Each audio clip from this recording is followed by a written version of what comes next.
I'm Sergeant Everett with the Boynton Beach Police Department, and today is story time. This book is about two best friends, Angelina and Alice. Angelina and Alice, written by Katharine Holabird. Angelina jumped for joy the day that Alice came to school. Alice loved to dance and do gymnastics, and she was always good at everything that Angelina did. They quickly became close friends and were always together. At break time, they would skip rope, do cartwheels all around the playground. They loved to see who could hang upside down the longest on the trapeze. Without wiggling, they would see who would swing the highest on the swings or the most somersault in the air.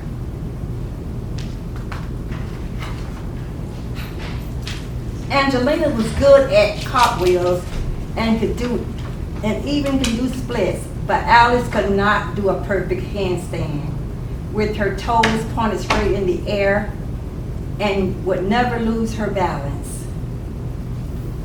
Angelina always fell over when she tried to do cartwheels or handstands, which was embarrassing, especially on the playground.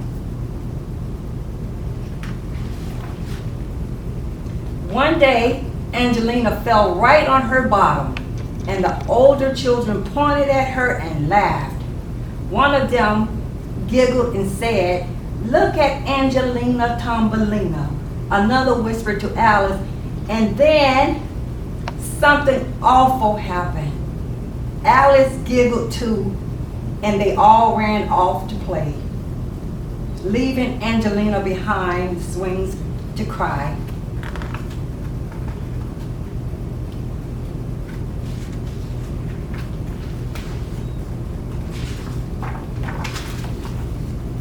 The next day was even worse. They all were saying Angelina Tombolina on the playground, and Angelina couldn't find Alice anywhere. Angelina couldn't concentrate at school. She made lots of mistakes in her spelling.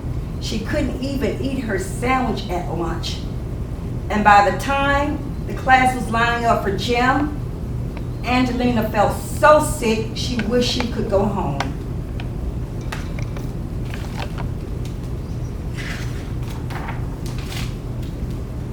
Mr. Hopper, the gym teacher, blew his whistle for silence and said, "You've all worked so hard at your gymnastic over the year that we're going to have a talent show for the village festival.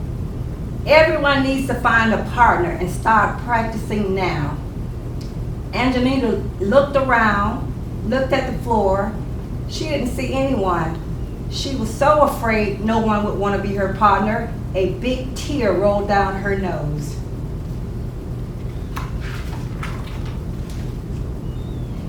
She then felt a tap on her shoulder. It was Alice. "Will you be my partner, please?" Alice asked. All that afternoon, Angelina and Alice worked on handstands in the gymnasium. "Just keep your head down and line up your tail with the tip of your nose," Alice said patiently. "That always helped me to stay up." Alice was a good teacher, and soon Angelina could do a handstand without falling at all.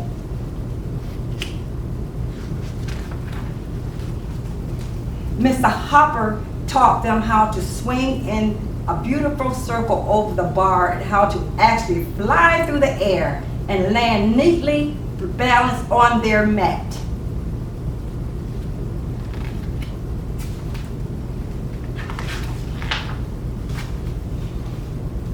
He taught them to work with the rings and on the bars, and to do rhythmic gymnastics with the colored ribbons.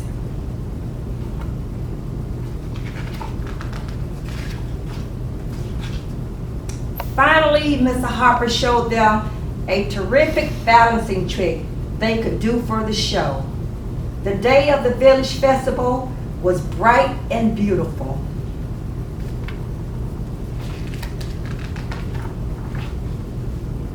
The gymnasium class did a wonderful display at the Village Festival with high jumps, backflips, and balancing on the bars. When Angelina and Alice did their balancing act together, even the older children were impressed. "Wow," they said. "How did you learn to do such amazing tricks?"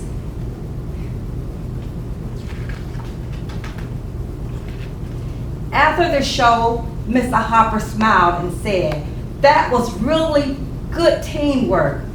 Alice and Angelina grinned back. "That's because we're such good friends," they said together. And that's the story of two best friends who had challenges along the way and became the best friends ever. Hope you enjoyed your reading day. Bye-bye.